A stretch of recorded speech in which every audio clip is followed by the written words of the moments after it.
ஒரு விவசாய இடங்களை வந்து அரசு வந்து விமான நிலையம் உருவாக்குறதுக்காண்டி எடுக்கிறதா கேள்விப்பட்டு தான் நாங்கள் வந்து அதை ஆட்சேபனைக்கு மனு கொடுக்கத்தான் வந்திருக்கோம்.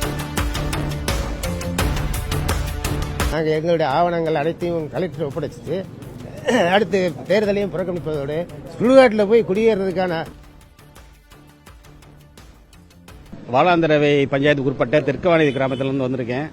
இந்த ராமநாதபுரம் விமான நிலையத்தை அமைப்பதற்காக குறைஞ்சது ஒரு 5 இடத்தை தேர்வு பண்ணியிருக்காங்க. அந்த 5 இடத்துல வந்து தெற்குவானி வீதி, கும்பரம், ராமன வலசை, பூசாரி வலசை போன்ற கிராமங்களை உள்ளடக்கிய ஒரு விவசாய இடங்களை வந்து அரசு வந்து விமான நிலையம் உருவாக்குறதுக்காண்டி எடுக்கிறதா கேள்விப்பட்டு தான் நாங்கள் வந்து அதை ஆட்சேபனைக்கு மனு கொடுக்கத்தான் வந்திருக்கோம். எங்கள் கிராமங்களை பொறுத்த வரைக்கும் எல்லாமே தென்னை மரம், பனை மரம், பனை தொழில் செய்வது, பனை ஓலை முடைகிறது, தென்னை மரத்தில் வச்சுட்டு எங்கள் வாழ்வாதாரமே இருக்கு. பள்ளிக்கூடம் இருக்கு, எங்கள் குலதெய்வம் இருக்கு, எங்கள் கிராம தெய்வங்கள் இருக்கு. இதெல்லாம் விட்டுட்டு நாங்கள் ஒரு காலம் போறதுக்கு எங்களுக்கு வந்து சம்மதமே இல்லை. அரசு வந்து மறுபரிசீலனை பண்ணணும். இந்த நில எடுப்பு சம்பந்தமாக மறுபரிசீலனை செய்து ஒண்ணுமே இடம் இல்லாத சிறு குறு விவசாயம் நாங்கள் இருக்கோம். எங்க இடத்தை எடுத்து நீங்க ஏர்போர்ட் கிட்ட நினைக்காதீங்க.